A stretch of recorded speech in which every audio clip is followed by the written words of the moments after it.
നമസ്കാരം ശ്രോതാക്കളെ. ഈ ആഴ്ചയിലെ പ്രധാന വാർത്തകളിലേക്ക് ഏവർക്കും സ്വാഗതം. വാർത്തകൾ വായിക്കുന്നത് മയ്യ. ആദ്യമായി പ്രധാന ഓസ്ട്രേലിയൻ വാർത്തകൾ. ഓസ്ട്രേലിയയുടെ സുരക്ഷാ അന്തരീക്ഷം കൂടുതൽ അസ്ഥിരവും പ്രവചനാതീതവുമായി മാറിയതായി ഓസ്ട്രേലിയൻ സെക്യൂരിറ്റി ഇന്റലിജൻസ് ഓർഗനൈസേഷൻ. രാജ്യത്ത് ആക്രമണ സാധ്യത വർദ്ധിച്ചതായി പ്രധാനമന്ത്രി ആന്റണി അൽബനീസിയും വ്യക്തമാക്കി. ഗാസ വിഷയം ഉൾപ്പെടെ രാഷ്ട്രീയവും ആശയപരവുമായ തീവ്രവാദ നിലപാടുകളുടെ വർധനയാണ് തോതുയരുവാൻ കാരണം. ഒപ്പം ഓസ്ട്രേലിയക്കാർ തീവ്രവാദ ഭീഷണികൾക്കെതിരെ ജാഗ്രത പാലിക്കണമെന്ന് പ്രതിപക്ഷ നേതാവ് പീറ്റർ ഡറ്റനും ആവശ്യപ്പെട്ടിട്ടുണ്ട്. ഓസ്ട്രേലിയയിൽ ശ്വാസകോശത്തെ ബാധിക്കുന്ന ലീജണേഴ്സ് രോഗം പടരുന്നതായി റിപ്പോർട്ടുകൾ. വിക്ടോറിയ സംസ്ഥാനത്തെ മെൽബണിൽ ഈ രോഗബാധിതർ ആയവരുടെ മരണങ്ങൾ രേഖപ്പെടുത്തിയിട്ടുള്ളതായി ആരോഗ്യവകുപ്പ് അറിയിച്ചു. വിക്ടോറിയയിൽ 70-ലേറെ ലീജണേഴ്സ് കേസുകൾ സ്ഥിരീകരിക്കുകയും ചെയ്തിട്ടുണ്ട്. രോഗബാധിതരുടെ എണ്ണം ഇനിയും കൂടുവാൻ സാധ്യതയുണ്ടെന്നാണ് വിലയിരുത്തൽ. മെൽബൺ നഗരത്തിന്റെ പടിഞ്ഞാറ് ഭാഗത്തുള്ള വ്യാവസായിക മേഖലയിലെ കൂളിംഗ് ടവറുകളാണ് രോഗബാധയുടെ ഉറവിടമെന്നാണ് പ്രാഥമിക നിഗമനം. ഓസ്ട്രേലിയയിൽ ചൈൽഡ് കെയർ ജീവനക്കാർക്ക് 15% ശമ്പള വർധനവ് പ്രഖ്യാപിച്ചു. ഈ വർഷം ഡിസംബർ മുതൽ 2 വർഷ കാലയളവിൽ ഘട്ടം ഘട്ടമായി ആകും ഇത് നടപ്പിലാക്കുക. ഇതുമൂലം എഡ്യൂക്കേറ്റേഴ്സിന്റെ ക്ഷാമം പരിഹരിക്കാനാവും എന്ന് പ്രധാനമന്ത്രി ആന്റണി അൽബനീസി ചൂണ്ടിക്കാട്ടി.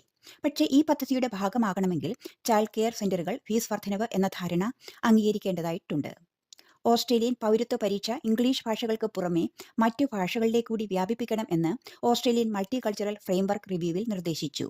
വിവിധ സമൂഹങ്ങളിൽ നിന്നും ഉള്ള വ്യക്തികളെയും സമുദായ ഗ്രൂപ്പുകളെയും ഉൾപ്പെടുത്തി നടത്തിയ ചർച്ചകൾക്ക് ശേഷമാണ് ഈ നിർദ്ദേശം.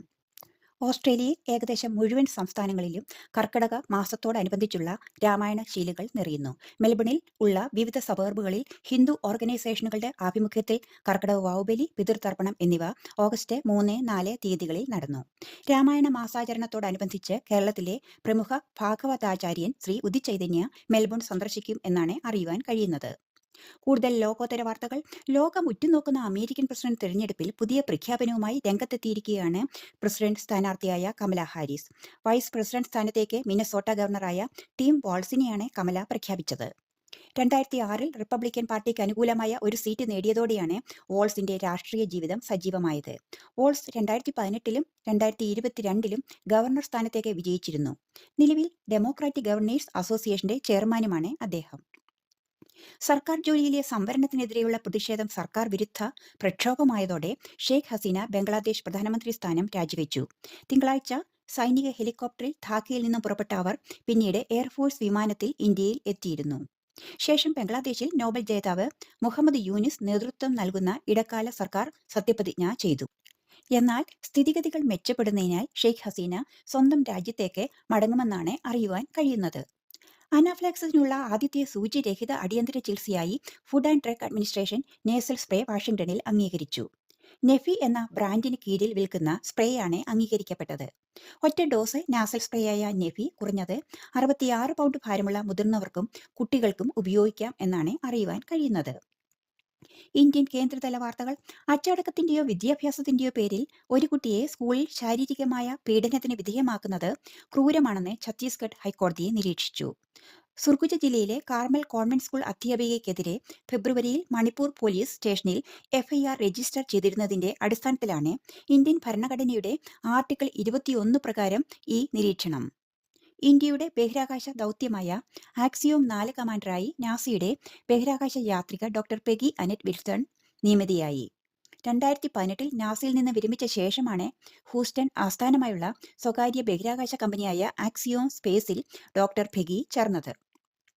ലവ് ജിഹാദിൽ ഏർപ്പെടുന്നവർക്ക് ജീവപര്യന്തം തടവ് ശിക്ഷ നൽകുന്ന നിയമം കൊണ്ടുവരുമെന്ന് അസം മുഖ്യമന്ത്രി ഹിമന്ത് ബിശ്വ ശർമ്മ. അത്തരം കേസുകളിൽ ജീവപര്യന്തം തടവ് ശിക്ഷ ഉറപ്പാക്കുമെന്നും പുതിയ താമസ നയം ഉടൻ അവതരിപ്പിക്കുമെന്നും വടക്കു കിഴക്കൻ മേഖലയിലെ BJPയുടെ ഏറ്റവും പ്രമുഖ നേതാക്കളിൽ ഒരാളായ ഹിമന്ത് ബിശ്വകർമ്മ പറഞ്ഞു. റാവോസ് UPSC കോച്ചിംഗ് സെന്ററിന്റെ ബേസ്മെന്റിൽ 3 വിദ്യാർത്ഥികൾ മരിച്ച സംഭവത്തിൽ കേന്ദ്ര സർക്കാരിനും ഡൽഹി സർക്കാരിനും രൂക്ഷ വിമർശനവുമായി സുപ്രീംകോടതി. കോച്ചിംഗ് സെന്ററുകളെ നിയന്ത്രിക്കുന്നതിൽ അധികൃതർ പരാജയപ്പെട്ടു എന്നും സിവിൽ സർവീസ് പരിശീലനത്തിന് അമിത ഫീസ് ഈടാക്കുന്ന ഇത്തരം സെന്ററുകൾ മതിയായ സുരക്ഷ ഒരുക്കുന്നില്ലെന്നും കോടതി ചൂണ്ടിക്കാട്ടി. അതേസമയം അഗ്നിസുരക്ഷാ പരിശോധന പാസ്സാകാത്ത എല്ലാ സെന്ററുകളും അടച്ചുപൂട്ടണമെന്ന് ഡൽഹി ഹൈക്കോടതി ഉത്തരവിട്ടിട്ടുണ്ട്. ഒഴിവ് വരുന്ന 12 രാജ്യസഭാ സീറ്റുകളിലേക്കുള്ള തിരഞ്ഞെടുപ്പ് സെപ്റ്റംബർ 3-ന് നടത്തുമെന്ന് തെരഞ്ഞെടുപ്പ് കമ്മീഷൻ അറിയിച്ചു. ആസാം, ബീഹാർ എന്നിവിടങ്ങളിൽ 2 വീതം സീറ്റുകളും ഹരിയാന, മധ്യപ്രദേശ്, മഹാരാഷ്ട്ര, രാജസ്ഥാൻ, ത്രിപുര, തെലങ്കാന, ഒഡീഷ എന്നിവിടങ്ങളിൽ ഓരോ സീറ്റും ഒഴിവുണ്ട്. തെക്കൻ സംസ്ഥാനതല വാർത്തകൾ. വയനാട് ദുരന്തത്തിൽ അനുശോചനം രേഖപ്പെടുത്തി അമേരിക്കൻ പ്രസിഡന്റ് ജോ ബൈഡൻ. പ്രിയപ്പെട്ടവരെ നഷ്ടമായവരുടെ ദുഃഖത്തിൽ പങ്കുചേരുന്നു എന്നും ദുരന്തത്തിന് ഇരയായവർക്ക് വേണ്ടി പ്രാർത്ഥിക്കുന്നുവെന്നും ജോ ബൈഡൻ പ്രസ്താവനയിൽ പറഞ്ഞു.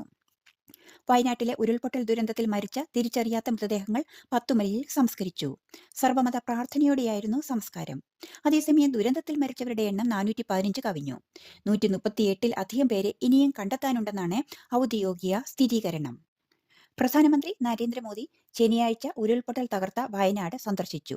വയനാട് ഉരുൾപൊട്ടലിനെ ഏറ്റവും തീവ്രതയുള്ള ദുരന്തമെന്ന നിലയിൽ L3 ദുരന്തമായി പ്രഖ്യാപിക്കണമെന്നാണ് സംസ്ഥാനത്തിന്റെ ആവശ്യം. കേരളത്തിന്റെ പ്രതീക്ഷ അങ്ങനെയെങ്കിൽ പുനരധിവാസത്തിനു വേണ്ട തുകയുടെ 75% ദേശീയ ദുരന്ത നിവാരണ നിധിയിൽ നിന്ന് കിട്ടും. തിരുവനന്തപുരം ജില്ലയിലെ കൊച്ചുവേളി, നേമം റെയിൽവേ സ്റ്റേഷനുകളുടെ പേര് മാറ്റണമെന്ന് സംസ്ഥാന സർക്കാരിന്റെ ആവശ്യം കേന്ദ്ര സർക്കാർ അംഗീകരിച്ചു. ഇതോടെ Kochuveli railway station Thiruvananthapuram north എന്നും Nemam train station Thiruvananthapuram south എന്നും ആയി മാറും. പേരുമാറ്റത്തോടെ യാത്രക്കാരുടെ എണ്ണവും വരുമാനവും വർദ്ധിക്കുവാൻ വഴിയൊരുങ്ങുമെന്നാണ് കരുതുന്നത്. കായിക വാർത്തകൾ. പാരീസിൽ നടന്ന 2024 ഒളിമ്പിക്സ് മെഡൽ പട്ടികയിൽ America, China, Australia, Japan, France എന്നീ ലോകരാജ്യങ്ങളാണ് മുൻപന്തിയിൽ നിൽക്കുന്നത്. കൂടുതൽ സ്വർണം നേടിയത് ചൈനയും എന്നാൽ മെഡൽ നിലയിൽ ഒന്നാമതായി നിൽക്കുന്നത് അമേരിക്കയും ആണ്. ഒളിമ്പിക്സ് അവസാനിക്കുമ്പോൾ മെഡൽ പട്ടികയിൽ ഇന്ത്യ 1 സ്വർണം, 5 വെള്ളി, 6 വെങ്കലം എന്നിവ നേടി 71 സ്ഥാനത്താണ്. ഭാരപരിശോധനയിൽ പരാജയപ്പെട്ടതിനെ തുടർന്ന് ഒളിമ്പിക്സിൽ നിന്നും അയോഗ്യനാക്കപ്പെട്ട ഇന്ത്യൻ ഗുസ്തി താരം വിനേഷ് ഫോഗട്ട ശക്തമായി തിരിച്ചുവരുമെന്നാണ് പ്രതീക്ഷ. ഇതോടെ ഈ വാരത്തെ പ്രധാന വാർത്തകൾ സമ്പൂർണ്ണമാകുന്നു. വാർത്തകൾ എഴുതി വായിച്ചതേ മയ. എല്ലാ ശ്രോതാക്കൾക്കും ശുഭദിനം ആശംസിച്ചുകൊണ്ട് വിടവാങ്ങുന്നു. നന്ദി, നമസ്കാരം.